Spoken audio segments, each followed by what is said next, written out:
Hey YouTube, how are you guys doing? In today's video, I would like to talk about the human relationship with nature as an entire collective.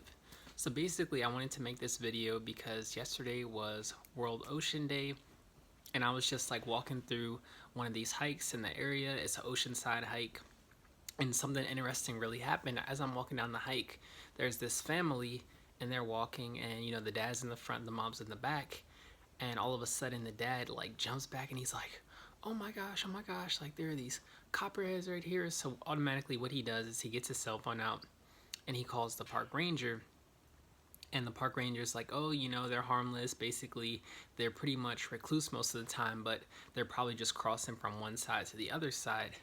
And the park ranger is really chill about it, and you could tell he's like looking at the guy like, calm down, but he's not trying to be rude or disrespectful. And automatically the guy's just like, okay, I know, but are you gonna kill it? Are you gonna do anything to it? And the park ranger is like, no, I'm just gonna leave it as it is, and I'm gonna let the snake go on about its way. And I'm just listening, and I'm like, wow, like you think about it, technically we're walking outside, we're in the snake's home. So I was looking at just how that superiority that the guy had towards the snake, not even taking into consideration that you're in the snake's habitat. So I wanted to talk about basically the human relationship with nature, and where did these roots start? Where did we get these viewpoints from? Where does this fear stem from? So basically, I'm going to go into adolescence, and I want to look at basically when we're little, one of the first places where we have experiences with animals that are not dogs or cats or domesticated animals or things like fish and birds is basically you're at the zoo, right?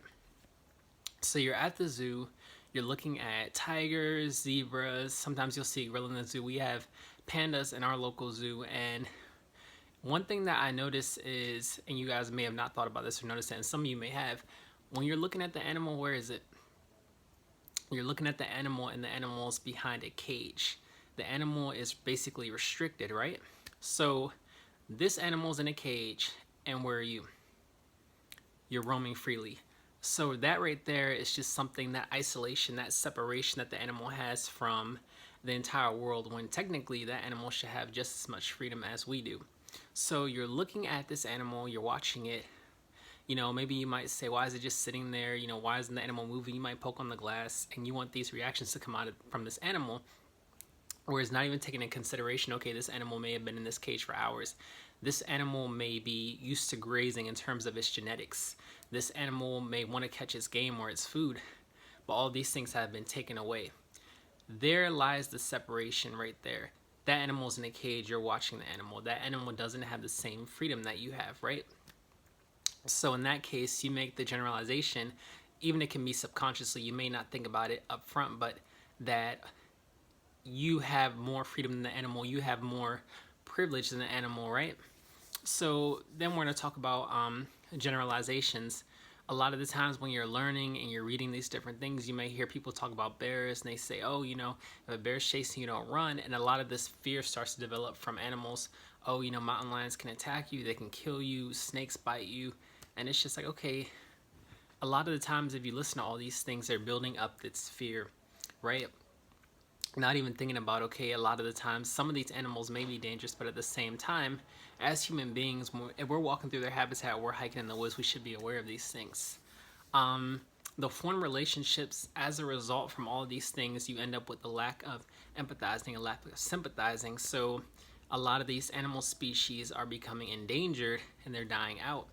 But the human reverence is not there due to those chains and links that were established in the adolescence. So it's really interesting too, because we're an entire collective. We have to live, we have to coexist with each other. So basically, if one species is dying out, that's affecting the entire ecosystem. And I want to move into another level with talking about bees. So some people are scared of bees, but basically without bees we wouldn't have produce. Without bees we wouldn't be able to have flowers as a terms of pollination. All of these things go into fresh produce when you're having the bees and they're doing their cycle, and it's helping us out as human beings. And it's just like, okay, people aren't making these links. The knowledge is there, but the information isn't being brought to the forefront. So basically, we have these bees, we have the produce, and then we have the local foods. Back in the original times when people were eating these local foods and the bees had pollinated all this produce, they developed how would you say it, from eating that produce, they developed allergen resistance to a lot of the local things, or being allergic to the local bees. If they got stung, they may be okay because they were having that relationship with the bees from eating the produce that the bees had pollinated, right? So as a result, right there, you also have processed foods. A lot of people are eating more processed foods. That right there, as you're eating the processed foods, you're detaching from nature. While you're detaching from nature and eating those processed foods, you're developing sicknesses because you're not in harmony. If you're eating something, or you're eating these processed foods, like, you know, maybe something, some kind of anything, you look at it, check the ingredients. Can you pronounce any of the labels on this, on the ingredients? And I'm not saying that, oh, everyone needs to eat natural. You can have it balanced. You can eat some things that are not natural. You can eat some things that, you know, may have some ingredients that aren't. But if you're eating that primarily all the time and you're not actually getting that food from nature, what nutrients are you actually absorbing? If you're not eating anything that's real, of course your body's going to shut down. We aren't machines or robots. We're not meant to eat things that were made in laboratories. So a lot of people haven't made that link when they think about all these sicknesses and all these diseases are developing. A lot of it is because we're not in harmony and we're not eating the way that our ancestors once did. So I want to talk about the awakening that's happening and where we're at now. I could talk about a lot of the cons, but I do think that there is a huge rise in information. I think that a lot of the youth are a lot more aware. I love when I'm driving through the city, or I'm driving through a lot of these places, and you see community gardens, and you see a lot of the kids out there, and they're planting, they're looking at the produce that they grew, and they're really excited. And also, even if you don't have a community garden, or if you don't have a lot of land to be able to plant stuff, you can always do stuff in pots. I mean, I've seen people make magic happen in pots. Tomato plants growing, basil, lemon trees, like a lot of stuff. So it's basically, if you do the research and you plan it out, you can make it happen. Also planting trees, right? When you're planting that tree, you're bringing in more oxygen. So basically, not only are you improving the environment's life, but you're also bringing more oxygen into your life as well. Making sure that you are doing community cleanup projects. If your neighborhood has a cleanup project, definitely get involved, because in that sense, you're helping your community and you're also helping the environment to make sure that pollutants aren't getting out there. And always, always, always, if you see trash somewhere, pick it up. Even if it looks nasty, sometimes like I'll have a tissue or a paper towel handy and I'll pick it up with that. And if it's something where it's just like, okay, I can pick it up and there's a trash can nearby, I'll pick it up and throw it in the trash. That helps out so much, you know? And passing that knowledge down to the future generations. If you have kids, if you have nieces, nephews, little cousins, grandkids, make sure that you're passing that knowledge about being environmentally aware, so that they're able to carry that knowledge and be better people in their lives in terms of being environmentally aware, and also said they can pass that down to future generations also. So in addition to that, what can you do on the forefront? I would say less talk, more action. Just how I'm making this video right now and I'm giving you all these tips and all this knowledge of breakdown. A lot of people will talk about this, but they won't do anything. I will never forget the day that I was at an environmental film festival and they were like, oh, climate change is so bad, this is happening, and you know, running out of this, sea levels are rising and people are crying, and they're like, you know, all these things are happening. But out of all the things that they had talked about, no one said, how can we improve the situation that we're currently going through? What can we actually do to help everything process better? What can we do to reverse these things?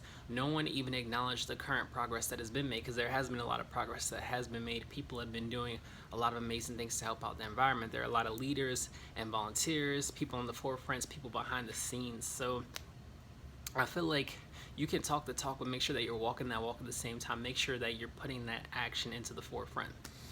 Be aware of also local bills, environmental bills in your area, within your local government, and also on a broad scale.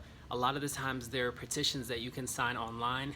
You can call your state senator. There's always a opportunity to take action, and I feel like a lot of that stuff is also hidden behind the scenes. But if you follow certain pages, or if you actually read the stuff, or if you're actually following it, if you go online and you search up environmental bills, a lot of the times there are things that you can sign up for.